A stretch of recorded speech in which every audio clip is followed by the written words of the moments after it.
Welcome back to my channel. আজ তোমাদের সঙ্গে শেয়ার করব রাষ্ট্রবিজ্ঞানের একটা গুরুত্বপূর্ণ কোশ্চেন। সেটা হলো 11 বলতে পারো, 12 এবং অনার্সেও কিন্তু এরকম কোশ্চেন আসতে পারে। কোশ্চেনটা হলো সামস্ততান্ত্রিক রাজনৈতিক ব্যবস্থা কি, এর প্রধান প্রধান বৈশিষ্ট্যগুলি আলোচনা করো।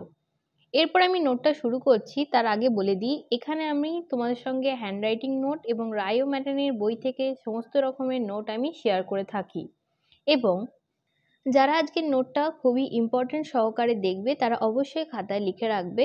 তোমাদের এই নোটটা কিন্তু 5 নম্বরে আমি শেয়ার করছি। তো চলো তাহলে নোটটা শুরু করি। সামন্ততান্ত্রিক রাজনৈতিক ব্যবস্থাটা কি? সামন্ততান্ত্রিক রাজনৈতিক ব্যবস্থা হলো এমন একটি রাজনৈতিক ব্যবস্থা যেখানে শ্রমিক কৃষকের সর্বহারা একনায়কতন্ত্র প্রতিষ্ঠিত হয়। রাষ্ট্রযন্ত্রের উপর সামাজিক কৃষক অথবা সর্বহারা একনায়কতন্ত্র প্রতিষ্ঠা হলো সমাজতন্ত্র। পূর্বতন সোভিয়েত ইউনিয়নের প্রথম এই সমাজতান্ত্রিক রাজনৈতিক ব্যবস্থার প্রতিষ্ঠা হয়। বর্তমানে চীন, ভিয়েতনাম, কিউবা ইত্যাদি দেশে এই ব্যবস্থা প্রচলিত আছে।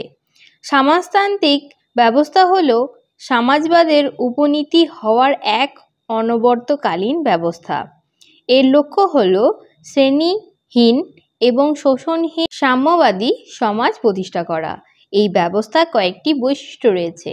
তাহলে আশা করছি তোমরা বুঝতে পারছো যে এই সোভিয়েত ইউনিয়নের যে সমাজতান্ত্রিক ব্যবস্থাটা ছিল, এই ব্যবস্থাটা হলো যে শ্রেণী শোষণ এবং শ্রেণীহীন সমাজকে একটা সাম্যবাদী মানে সমান সমাজের উপরে প্রতিষ্ঠা করা। মানে সমাজে যারাই থাকবে না কেন, শ্রমিক বলো বা বড় লোক বলো বা যেই কেউ থাকুক না কেন, তারা সমান অধিকার ভোগ করবে। এরপরে আসা যাক বৈশিষ্ট্য। তাহলে বৈশিষ্ট্য কি বলা হয়েছে? তত্ত্বগত ভিত্তি।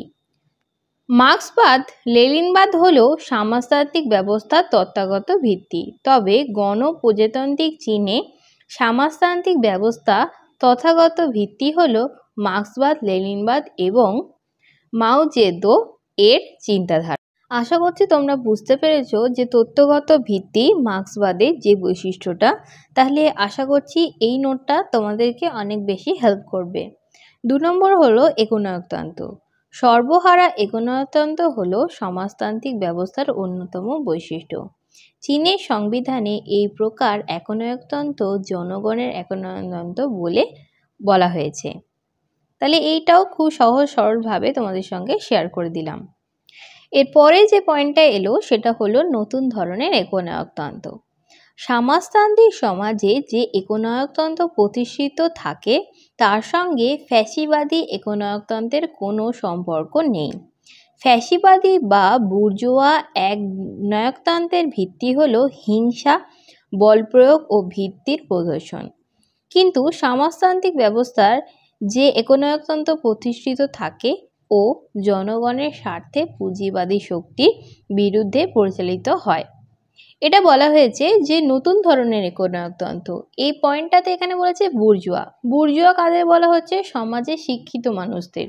তাহলে একনায়কতন্ত্র যখন লড়াই করছে শ্রমিকদের সঙ্গে, তাহলে তাদের বল প্রয়োগটাকে একেবারে বাধা হয়ে দাঁড়িয়েছে। এটা হচ্ছে মেন পয়েন্টের যে বৈশিষ্ট্যটা, জনগণের স্বার্থে পুঁজিবাদী শক্তির বিরুদ্ধে পরিচালিত হচ্ছে। 4 নম্বর পয়েন্টটা কি বলেছে? বলা হয়েছে দেখো, ব্যক্তিগত মালিকানার অবসান।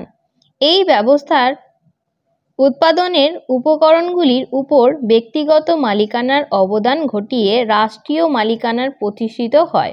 একে বলে সামাজিক মালিকানার প্রতিষ্ঠা। তাহলে মালিকানাটা নিজেদের মধ্যে রেখে রাষ্ট্রের মধ্যে বিলিত হচ্ছে বা প্রতিষ্ঠিত হচ্ছে, একে বলা হয়েছে সামাজিক মালিকানার প্রতিষ্ঠা। 5 নম্বরে বলা হয়েছে সামাজিক ব্যবস্থা।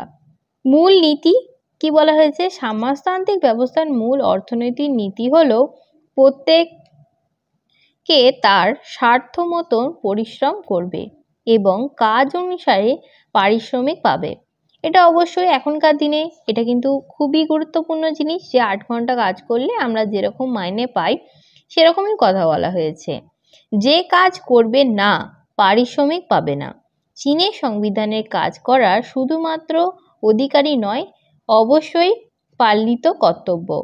চীনের মানুষেরা কিন্তু কোনোদিনও বসে খায় না, তাদের লেবারটা প্রচুর পরিমাণে বেশি এবং তাদের মজুরি কিন্তু খুবই কম।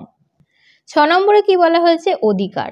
সমাজতান্ত্রিক ব্যবস্থার নাগরিকদের রাজনৈতিক, সামাজিক, অর্থনৈতিক সকল প্রকার অধিকার স্বীকৃত হবে। সাম্য কথাটা কি বলেছে? সমাজতান্ত্রিক ব্যবস্থায় রাজনৈতিক, অর্থনৈতিক ও সামাজিক ক্ষেত্রে সাম্য ধারণাকে প্রতিষ্ঠিত করা হয়।